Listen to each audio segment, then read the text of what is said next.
Hello, good morning সবাইকে, welcome back to my channel. আমি দীপা মজুমদার, আর এই যে বসে আছে এই হচ্ছে ব্রুনো।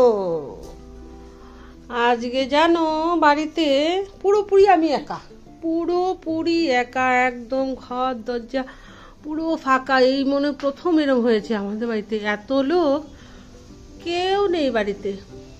এই দেখো দরজা দেওয়া, দেখছো কোনো সারা শব্দ কিচ্ছু নেই। আমি একা একা এখানে রান্না বান্না করছি। দেখো বেগুনটা ভাজা করব, একটু নুন হলুদ মাখিয়ে রেখে দিয়েছি, আর এটা ফুলকপিটা ভাপিয়ে রেখেছি।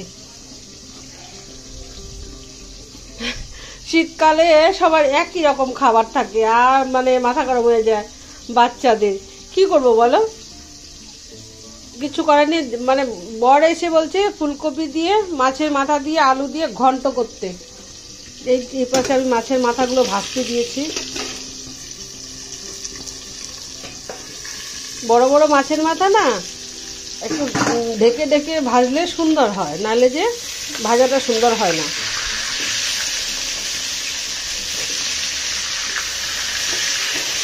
অনেক বড় মাছের মাথাটা।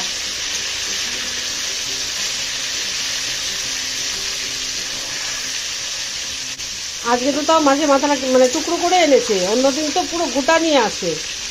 তখন জানো কোনো রকম ভালো করে ধুয়ে পরিষ্কার করে তারপরে গোটা মাথাটাই এরকম কড়াইয়ের মধ্যে একটু বেশি করে তেল দিয়ে মাথাটা দিয়ে দিই, দিয়ে তারপর ঢাকা দিয়ে দিই। গ্যাসের আঁচটা কমিয়ে ঢাকা দিয়ে দিলে খুব সুন্দর হয় তখন ভাজাটা। ও হ্যাঁ, যা বলছিলাম, আজকে হলো বাড়িতে কেন আমি একা ফাঁকা সব।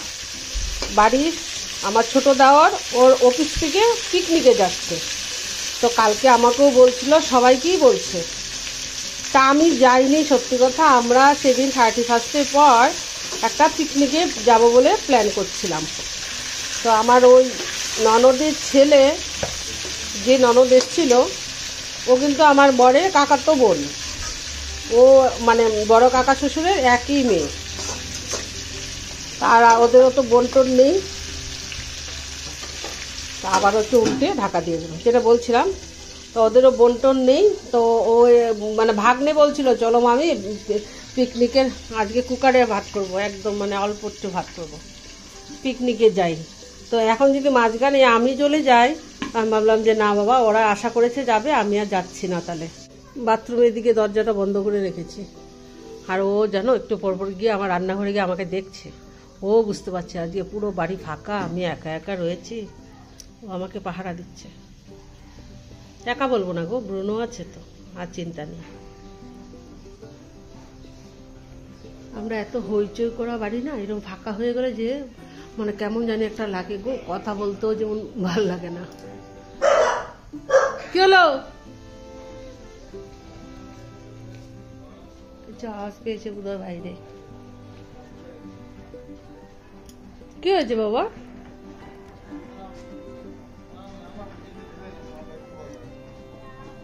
রান্না করে চলে এসেছি। এবারে কড়াই গরম মানে কড়াই বসিয়ে তেল দিয়ে দিলাম, বেগুনগুলো ভেজে নেব। এটা ঢাকনাটা খুলে তেলটা একটু বেশি করে দিলাম। বেগুন ভাজা না দেখবে কি বেশি মানে ছাকা তেলে ভাজলে ভালো, খেতেও ভাল লাগে, আর তেলটা না রয়ে যায়। আগে ছোটবেলা মাকে দেখতাম অল্প অল্প তেল দিয়ে বেগুন ভাজতো। এতে কি হয় মানে কড়াইতে অল্প তেল দিয়ে বেগুন দিলে পর তেলটা বেগুনে টেনে নেয়, আর কেমন যেন ভাজাটা একটু পোড়া পোড়া হয়ে যায়, খেতেও ভাল লাগে না। আর বেশি তেল দিয়ে ভাজলে ভাজাটাও খেতে ভাল লাগে, আর তেলটাও কিন্তু রয়ে যায়। তোমরা খেয়াল করবে, দেখবে, দেখলে তো কতটা তেল দিয়েছি। আবার বেগুন ভাজার পর তোমাদেরকে দেখাবো, তেলটা পুরোটাই রয়ে যাবে।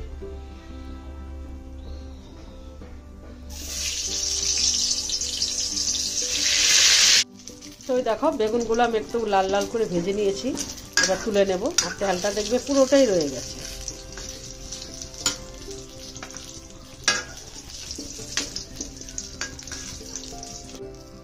এই দেখো পুরো তেলটাই রয়ে গেছে। আমার রান্না বান্না কমপ্লিট হয়ে গেছে। এই দেখো ফুলকপি আলু দিয়ে মাছের মাথা দিয়ে ঘন্ট, এইভাবে কিন্তু তোমরা খেয়ে দেখবে, খুব ভালো লাগে। কিন্তু চাল আলু দিয়ে তো বা অনেক কিছু দিয়ে ঘন্ট খাও, এরকম ফুলকপি আলু দিয়ে মাছের মাথা দিয়ে ঘন্ট টেস্ট হয়। আজকে এই শুধু ঘন্ট হয়েছে, আজকে প্রেসার কুকারে ভাত করেছি। আর এখানে কড়াইটা বসিয়ে রেখেছি, গ্যাসটা পরিষ্কার করিনি কেননা একটু কাজ আছে। একদম অল্প করে ভাত জানো আমাদের বাড়িতে আজকে হয়েছে। আজকে দিনটা যেন কেমন যেন লাগছে গো, আমার একদম ভাল লাগছে না। আমরা বাড়িতে এত হইচই হইচই, এত লোক, অন্ধকারে দেখা যাচ্ছে না। রান্নাঘরের দরজা বন্ধ, এদিকে বাথরুমের দরজাটাও বন্ধ, কারেন্টটাও চলে গেল, নাহলে এখানে একটা লাইট ছিল, বন্ধ করে দিয়েছি। আর সব বন্ধ করে দিয়ে এবার ছানে যাব। এই দেখো দরজাও বন্ধ, এটাও বন্ধ করে দিই।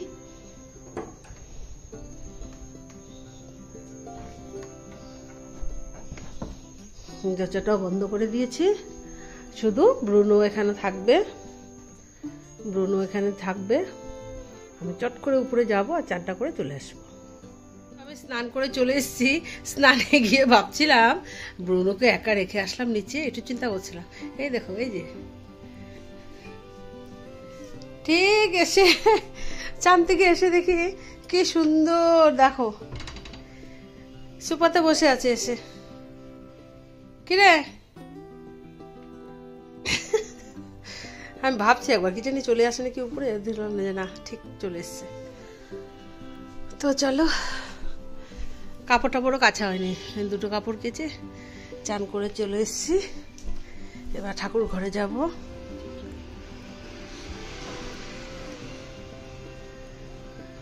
দরজা বন্ধ।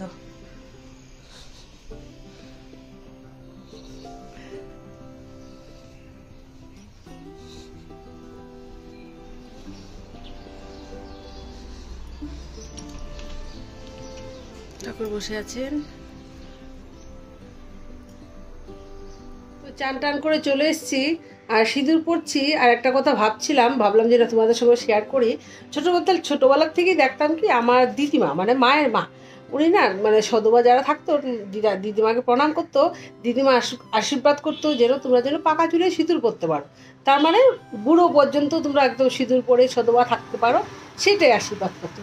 তো আমারও বিয়ের পর আমি সিঁদুর পরতাম, আর আমি ঠাকুরের কাছে বলতাম ঠাকুর আমি যেন পাকা চুলে সিঁদুর পরতে পারি। তো সেই আশীর্বাদটা এখন এই দেখো এখন বয়সে পাকে না, এমনিতেই পেকে যায়। মানে চুল পাকার তো বয়স হয়নি বাবা, এমনিতেই পেকে গেছে, তাই পাকা চুলে সিঁদুর পরছি। দিদিমার কথাটা কাজে লেগে গেছে। কি অবস্থা। তো আমি ঠাকুর প্রণাম করে ঠাকুরের নাম নিয়ে নিজে চলে এসেছি। ভাবলাম যে না, তোমাদের সঙ্গে একটু বসে গল্প করি, কেননা বাড়ি ফাঁকা, কার সঙ্গে গল্প করবো, তোমাদের সঙ্গে একটু গল্প করি। গাডারটা নিয়ে এসেছি, চুলটা শুকলে পরে বেঁধে নেবো। আর আমরা সত্যি কথা, আমরা জানো ছোটোবেলার থেকে মানে জয়েন্ট ফ্যামিলিতে বড় হয়েছি। কে গো? ও দেওয়ার এসছে। তো ছোটোবেলা থেকে আমরা জয়েন্ট ফ্যামিলিতে বড় হয়েছি। সেখানে আমার ছোটোবেলা থেকে একদম ছোটোবেলা তো পিসি ছিল, আমাদের 2 পিসি, কাকু, বাবা, মা সবাই ছিল। তারপর আমাদের কাকিমণি ছিল। তারপরে যখন পিসিদের বিয়ে হয়ে গেছে, তারপরে কাকাতো বোন, এরাও 3 জন, তারপরে আমার ভাই একজন। তা আমরা 3 বোন, ওরা 3 বোন, ওরও 1 ভাই, আমরা 1 ভাই। তো কাকা, কাকি, মা, বাবা, তারপরে আমাদের দাদু ছিল, আমাদের বাবার বাবা, আমাদের ঠাম্মা। আমরা ছোটোবেলায় মারা গেছে, মানে আমাদের বাবা কাকারা যখন ছোট ছিল তখন ঠাম্মা মারা গেছে। তো ঠাম্মা আমরা পাইনি, দাদু ছিল। দাদু আমার বিয়ের 1-2 মাস আগে দাদু মারা গেছে, বুঝতে পারলে। তো দাদু ছিল, দাদুর সঙ্গে অনেক আমরা ঘোরাঘুরি করেছি। দাদু মানে বেশ নিয়ে যেত, কোথাও না কোথাও ঘুরতে নিয়ে যেত, খাবার টাবার নিয়ে আসতো, এরকম ছিল। দাদু পেয়েছি, ঠাম্মাকে। তো মানে আমরা ছোটোর থেকেই বেশ হইচইয়ের মধ্যে বড় হয়েছি। তারপর বিয়ে হয়েছে, বিয়ে তো আমার বিয়ের পর ওইখানে জয়েন্ট ফ্যামিলি একে একে আমাদের বাড়ছিল। তখন যখন বিয়ে হয়ে এসছি তখন ছিল এরা 5 ভাই আর শাশুড়ি মা। তারপর তো একে একে সব জায়গা আসলো, সবাই বাচ্চা কাচ্চা হলো, আরও বড় হয়ে গেল ফ্যামিলিটা। আর এর জন্য মানে একা বা ফাঁকা বাড়িতে একদমই থাকতে পারি না, আমি একা কোনো দিন থাকতে পারি না, একদমই ভালো লাগছে না। তার জন্য ভাবলাম যে না, একটু ক্যামেরাটা অন করে তোমাদের সঙ্গে বসে একটু গল্প করি। আর তোমাদের আঙ্কেলও চলে এসছে, জানে গেছে, তারপর খাওয়া দাওয়া। এই দেখো সব চলে এসছে। মাম্মা এদিকে আসো, কোথায় গেছিলে তুমি? ঘরে এসে ডান্ডা কেন না? এই যে ও মা আমার সঙ্গে শুয়েছিল, আর আসার সঙ্গে সঙ্গে তো শি চলে এসছে। ওর অমম্মা কোথায় গেছিলে মা? হ্যাঁ হ্যাঁ হ্যাঁ দেখো দেখো দেখেছো, আমরা যে বলি কোথাও গেলে ডাক্তার কাছে গিয়েছি, পিকনিকে কে গেছিল?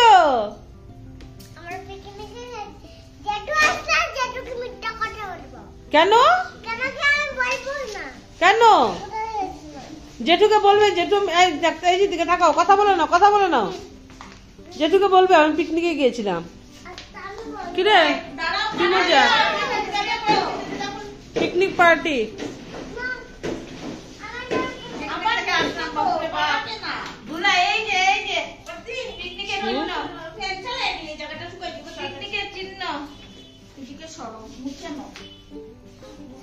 বাড়ি এখন হয়েছে, এতক্ষণ চিচিউ মিমিউ করছিল। তো বাড়িতে সবাই চলে এসছে, আমিও নিশ্চিন্ত। আর আমি এবার এই যে একটু ব্ল্যাঙ্কেট নিয়েছি, আর এই যে এটাকে নিয়ে শুয়েছি মানে কেউ তো শুয়ে আছে।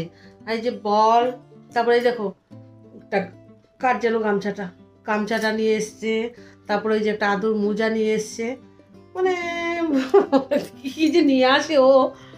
তো আজকে পুরো দিনের ব্লগটা তোমাদের কেমন লেগেছে অবশ্যই কিন্তু কমেন্ট করে জানাবে। যদি ভালো লেগে থাকে তো লাইক শেয়ার কমেন্ট করতে একদম ভুলবে না। আর যারা নতুন বা প্রথমবার দেখছো চ্যানেলটা সাবস্ক্রাইব করে দিও। আর আমি একটু নিশ্চিন্ত হয়ে এবার মানে ঠান্ডা তো একটু ব্ল্যাঙ্কেটের নিচে একটু শুয়ে পড়ি। তো টাটা, গুড নাইট, আবার দেখা হচ্ছে একটা নেক্সট ভিডিওতে।